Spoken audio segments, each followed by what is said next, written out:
네, 안녕하세요. 이제 3부를 시작해 보도록 하겠습니다. 3부는 뭐 1부나 2부 다 무사님이나 저나 어떤 투자자인지 설명하는 방송이었어서 못다한 말이 있는 것 같아. 짧게 한 15분 정도? 네.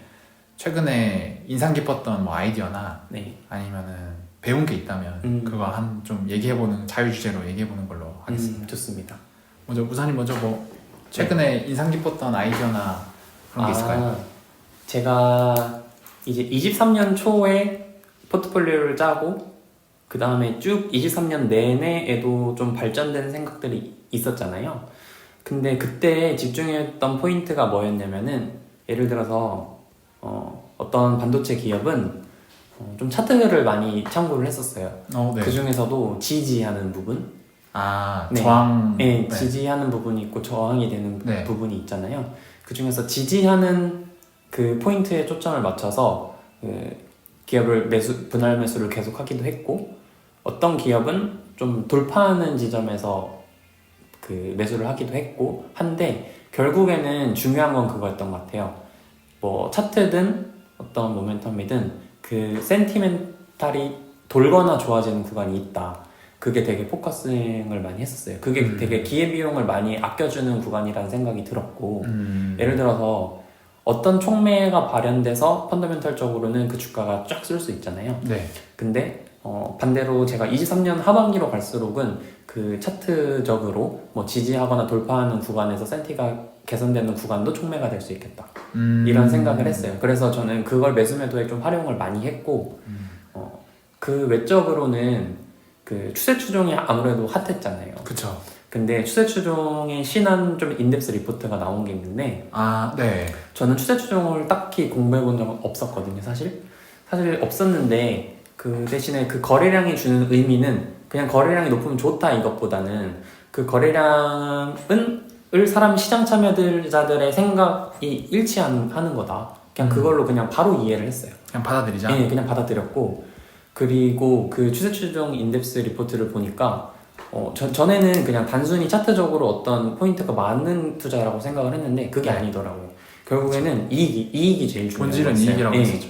기업의 이익이 우상향하는 구간에서 주가가 좋더라. 네. 이게 핵심이었던 것 같아요. 맞아. 그래서 그 구간에는 무조건 홀딩을 잘 해야 되는 것 같고, 어쨌든 숫자가 좋아지는 구간에는 센티멘탈이 개선이 되더라. 아니면 센티가 좋더라. 주가도 좋고 이런 거였잖아요.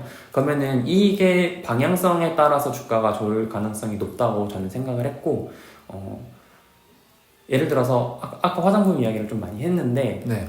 제가 화장품을 저도 집중을 많이 했었고, 그걸 좋게 본 이유는 1분기 실적도 좋을 거였는데 2분기 성수기, 그쵸. 그러면 이 구간 동안 주가가 좋을 가능성이 높겠다라고 생각을 했어요. 그러니까 이익이 방향성이 명확한 구간이잖아요. 네. 그 구간 동안 주가가 좋겠다 이렇게 생각을 했고, 제가 여름에 살려고 생각하는 섹터가 있는데, 네. 그 섹터는 2분기가 비수기예요.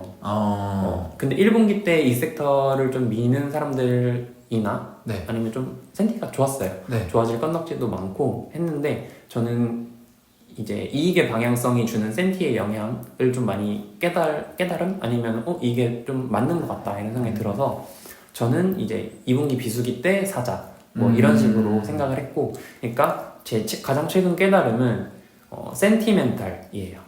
센티가 좋아지는 구간이 분명 있고 그거를 이제 되돌리거나 지지해주는 구간이 존재한다. 네. 그게 기회비용을 많이 아껴주니까 그거를 좀 많이 활용해보자. 뭐 이익의 방향성이 됐든 차트가 됐든.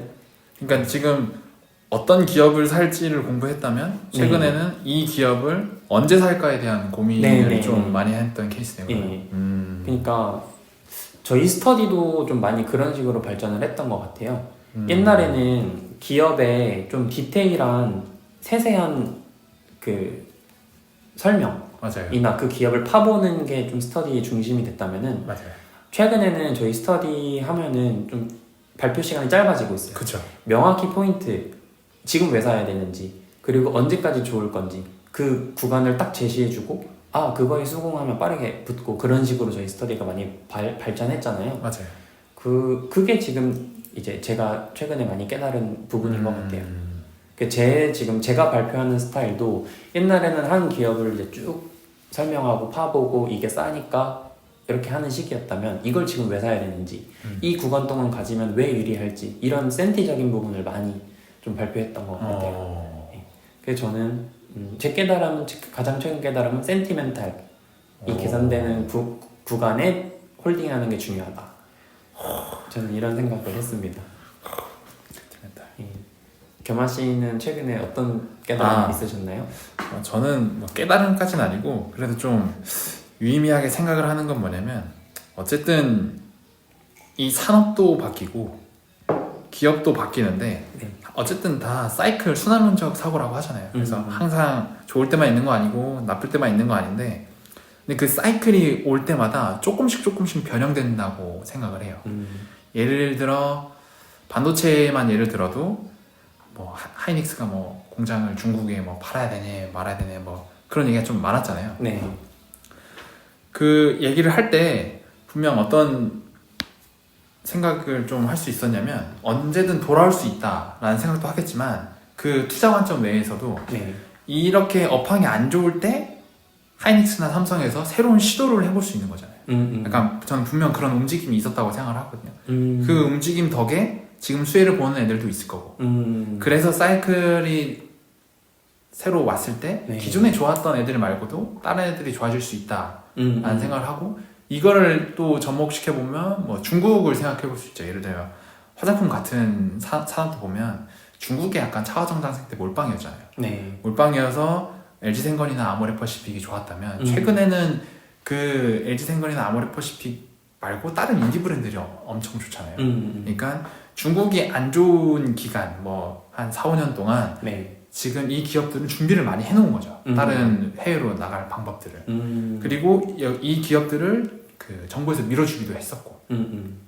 그러면서 살 길을 찾다 보니까 그게 터져가지고 지금까지 온 것 같고. 네. 그 외에도 뭐 게임 산업만 보더라도 게임도 솔직히 주가적인 측면으로는 중국 판호를 받고 네. 중국에서 뜨는 게 약간 그거였다면 최근에는 이 중국 쪽이 약간 모바일 위주잖아요. 네. 시장이 모바일 위주인데 작년에 네오이즈도 그렇고 최근에 나오는 게임들도 지금 콘솔 시장을 약간 좀 노리려고 하고 있거든요.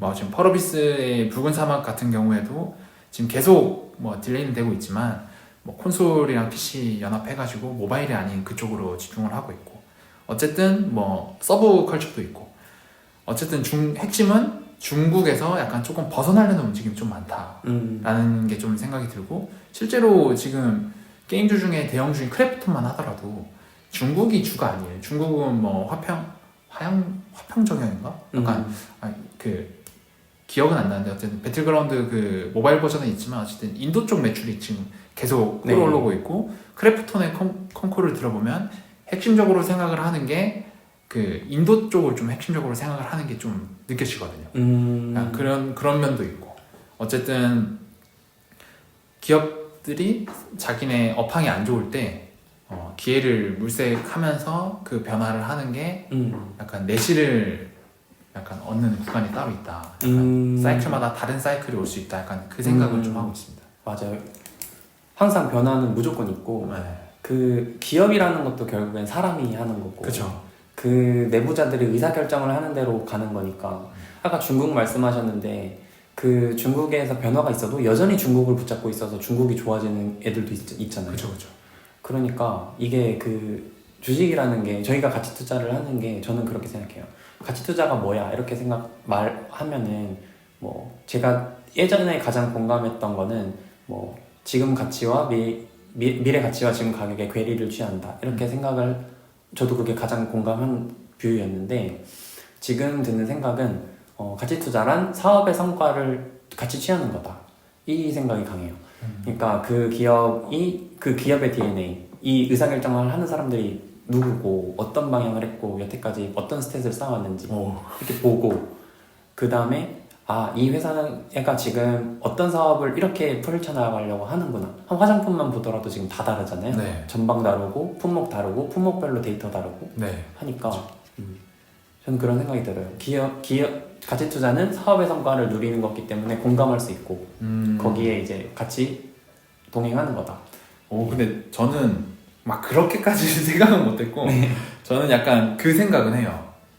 가치 투자, 저는 가치 투자는 아닌 것 같고, 어떤 생각이냐면, 퍼가 높다고 하면 사람들이 보통 뭐 미래의 이익률을 많이 끌어온 거다. 아니면은 성장률이 높아서 높게 주는 거다라고 생각하는 사람들이 많은데, 저는 어떻게 생각하냐면 인기도라고 생각을 하거든요. 맞아요. 예. 인기도라고 생각을 해서 예를 들어 뭐 화장품만 보더라도 중국 쪽 매출액이 50% 늘었어. 그 다음에 미국 쪽 매출도 50%가 늘었어요. 만약에 또 네. 지금 상황에서.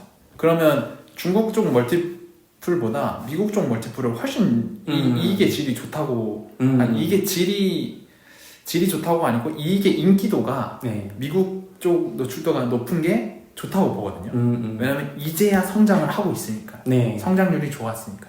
그리고 어쨌든 시장에선 새로운 걸 원하니까. 맞아요. 네, 그래서 중국 쪽엔 과거엔 잘 됐지만 이번엔 달라. 미국 쪽이 잘 돼. 라고 하는 게 인기가 훨씬 좋다고 생각하고 있고 그래서 멀티플을 다르게 줘야 된다고 생각하고 있거든요.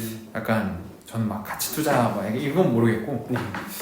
그런 생각을 하고 있어요. 이익에 따라서 약간 밸류를 다르게 줘야 된다. 그래서 저도 좀 최근에는 밸류에이션이 많이 자유로워진 것 같기는 해요. 네.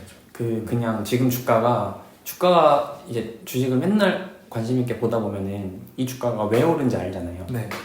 그러면은 그 오른 근거를 반영하면서 오른 거니까 그게 얼마나 반영되고 있는 거지. 아니면은 지금 주가가 어떤 메시지를 던지고 있는 건지 네. 이거에 되게 집중을 하는 것 같아요. 그러니까 옛날에는 뭐 이익 곱하기 얼마 과거 이 정도가 고점이었어 하는 그런 거였다면은 이제는 뭘 반영하고 있을까? 그쵸. 이걸 고민을 많이 하는 것 같아요. 그래서 매도할 때도 내가 매수했던 시나리오가 발현됐구나. 그러면은 그 주가가 내가 생각한 어떤 밴드 정도에 도달하지 않더라도 저는 시장에서 이만큼만 인정해 주는구나 이렇게 생각을 할 때도 있는 것 같아요. 맞아요. 끝났나요? 이 정도로 네, 마무리하면 그러면 3화는 짧게 네. 이 정도 최근의 깨달음을 한번 네. 녹음해봤습니다. 그리고 다음 녹화는 8월 달에 네. 하는 걸로 하겠습니다. 분기별로 한 네, 번씩. 3개월에 한 번씩 네. 이렇게 하면 될 것 같네요. 네. 네, 고생 많으셨습니다. 감사합니다.